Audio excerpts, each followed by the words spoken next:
કંકુ લઈ અને ચાંદલો કરી અને જવા માટે આજ્ઞા કરી. તેને મૂકવા માટે સુદામાના ધર્મપત્નીએ વિચાર કર્યો કે આ ઠેઠ ક્યારે પહોંચશે. હાથમાં એક લાકડી લીધી. શરીર તો સાવ સુકાઈ ગયેલું છે,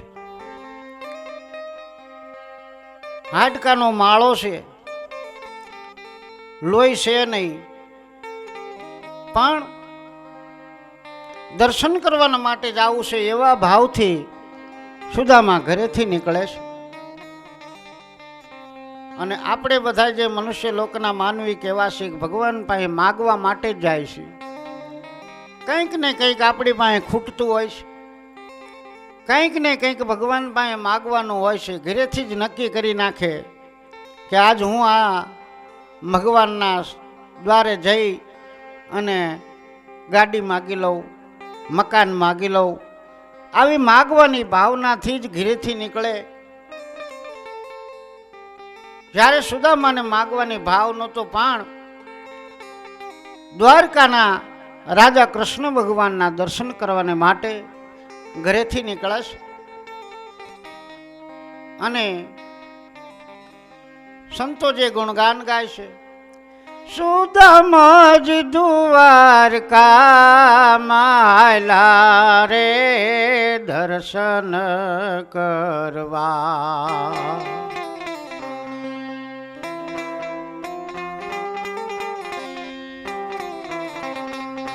સુદામા જ દ્વારકા માલા રે દર્શન કરવા.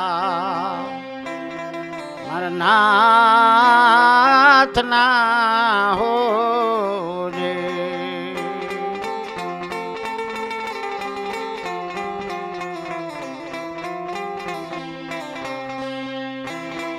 અંગે નથી અંગાર ખાને, પગમાં નથી પગર ખારે. અંગે નથી અંગાર ખાને, પગમાં નથી પગર ખારે.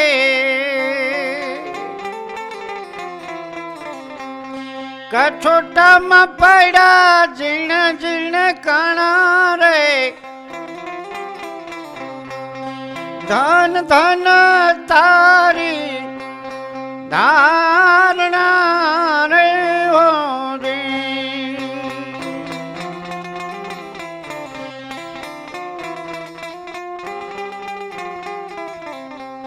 આવી ધારણા રાખી. ઘરની અંદર કાંઈ છે નહીં, છતાં ભગવાન પાસે કાંઈ માગવું નથી. આવી ધારણા રાખી ફક્ત નાથના દર્શન કરવાના માટે ઘરેથી નીકળે છે. આ બાજુ દ્વારકાની અંદર કૃષ્ણ ભગવાને વિચાર કર્યો કે ઓહો, આ ઉઘાડા પગે આયા ઠેઠ કેદી પહોંચશે. જ્યારે પોતાના ગામની એટલે કે પોરબંદરની નદી આવે, શિવનું સાનિધ્ય, શિવનું મંદિર છે. સુદામાના ધર્મપત્નીએ વિચાર કર્યો કે હવે અહીંથી આગળ મારે જવું નથી. માટે સુદામાને કીધું કે હવે હું અહીંથી પાછી વળું છું. ભલે ભાગ્યવાન. એટલે સુદામા તો નદીની અંદર સ્નાન કરી, શિવના સાનિધ્યની અંદર દર્શન કરી, ઓમ નમઃ શિવાયના જાપ જપતા જપતા મંદિરના પગથિયા ઉપર સુતાશ. આ બાજુ દ્વારકાના નાથે વિચાર કર્યો કે આ તો આમ નામ કેટલા વર્ષે પોગશે, અને અત્યારે આને દાળદર ફૂલ આવી ગયું છે. માટે દ્વારકામાંથી કૃષ્ણ ભગવાને વિચાર કર્યો કે આ સુદામાને ખેંચીને સીધા ગોમતી નદીને કાંઠે મૂકી દઉં. કૃષ્ણની જે માયા એને કોઈ પહોંચી શકવું નથી, કારણ કે પરિભ્રમ પરમાત્મા હતા. પોતાની યોગ માયા વડે સુદામાને બે હાથે ઉપાડી અને સીધા ગોમતીના કાંઠે ઉતારી દીધા.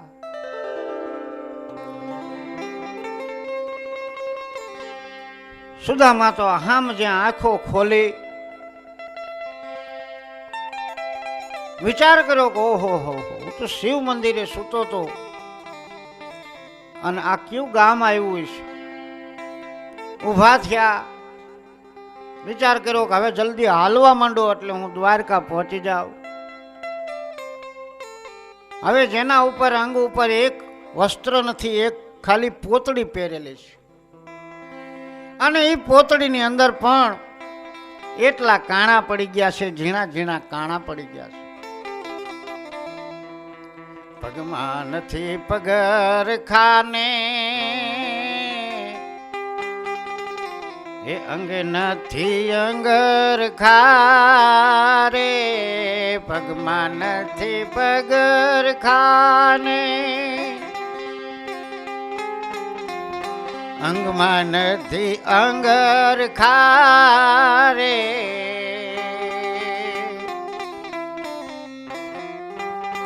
કછોટામાં પડ્યા ઝીણા ઝીણા કાણા રે, ધન ધન તારે આવી ભક્તિ હો રે. સુદામા જ દ્વારકામાં હાયલા રે દર્શન કરવા,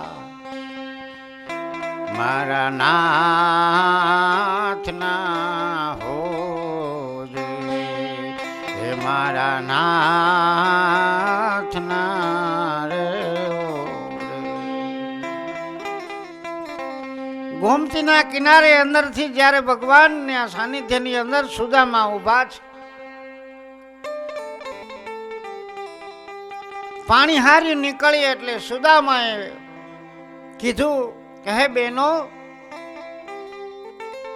આ કયું ગામ છે? તો કે અરે સુદામા, અરે ભક્તરાજ, અરે બ્રાહ્મણ દેવતા લાગો છો તો બ્રાહ્મણ દેવતા. ખંભામાં જનોય છે, માથે મુંડન કરાવેલું છે, શિખા મોટી જબરી છે, માથું મોટું છે, હાથ પગ દોયડી જેવા થઈ ગયા છે, લોહીનો એક સાંટો નથી. કેવું શરીર છે? શરીર સુકાણા જેના,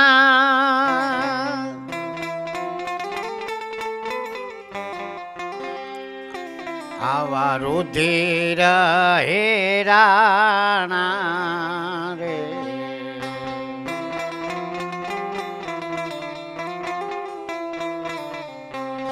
શરીર સુકાણા જેના,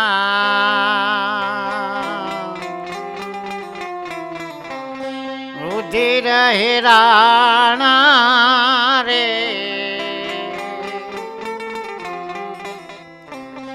આખડીના તેજ એના હેરાણા રે, ધન ધન્ય તારી ધારણા હો રે, એ ધન ધન તારી ધારણા રે હો રે. કેટલો ભગવાન ઉપર ભરોસો. પોતાનું શરીર સુકાઈ ગયું છે, ખાલી અંદર હાડકા છે, પહાળી ચોખ્ખી દેખાય છે, કારણ કે વસ્ત્ર ન પહેરવાથી પહાળી દેખાતી. ખાલી એક પોતડી વરાણીએ, પગમાં કાંઈ પગરખા નથી. આવા બ્રાહ્મણ ઉપર જેને દયા આવી જાય, તરત બેનો બોલ્યા કે અરે બ્રહ્મદેવતા, આ તો દ્વારકા નગરી છે અને અહીંના રાજા કૃષ્ણ છે. ઓહો હો હો, હું તો ઘણું હાલી ગયો, દ્વારકા ઠેઠ પહોંચી ગયો. તો બેનો, અહીંના રાજા કૃષ્ણ છે તો એનો મહેલ ક્યાં છે? એટલે કીધું કે આગળ જાઓ તમે, અને અહીંયા મોટો રાજ દરબાર છે. સુદામા તો ધીરે ધીરે હાલવા લાગ્યા. ગામની બજારની અંદર નીકળ્યા, દ્વારકાના બજારની અંદર નીકળ્યા. ભક્તજનોને પૂછતા જાય કે ભાઈ અહીંયા કૃષ્ણ છે ને? બધાએ હાંસી ઉડાવવા માંડ્યા, દાંત કાઢવા માંડ્યા. અરે અહીંનો રાજા છે, કૃષ્ણ ભગવાન છે, અને એનું તમારે શું કામ છે દાદા? ત્યારે સુદામા ધીરે ધીરે કહેવા લાગ્યો કે ભાઈ મારો બાળપણનો મિત્ર છે. દ્વારપાળો દાંત કાઢવા માંડ્યા છે, ગામના નગરજનો હાંસી ઉડાવવા માંડ્યા છે. કૃષ્ણ ભગવાનને કોઈ મળ્યું નહીં, તને ભાઈબંધ કર્યો અને તું એનો મિત્ર છો. સુદામા પગે લાગીને કહેતા જાય કે હા ભાઈ, અમે બાળપણના ગોઠિયા છીએ. સમજવું હોય કે છે હશે ભાઈ, બ્રાહ્મણ દેવતા પાસે કાંઈ છે નહીં, એટલે આની મગજની નસ એક છટકી ગઈ છે, એટલે આવું કહેતો હોય, આપણે શું એમાં. સુદામા તો પડતા આખડતા ઠેઠ રાજમહેલની આગળ આવીને ઉભા રહ્યા છે, પણ દ્વારપાળ એને જવા દેતા નથી.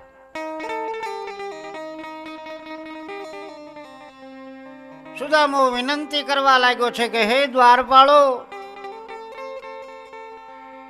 કૃષ્ણ મારો બાળપણનો ગોઠિયો છે, મારો મિત્ર છે, મારો ભાઈબંધ છે, અને અમે બે હારે ભણતા હતા. સાંદપની ઋષિના આશ્રમની અંદર અમે બે ભણતા હતા, માટે મને ત્યાં જવા દો. દ્વારપાળો કે આ કાંઈ થોડી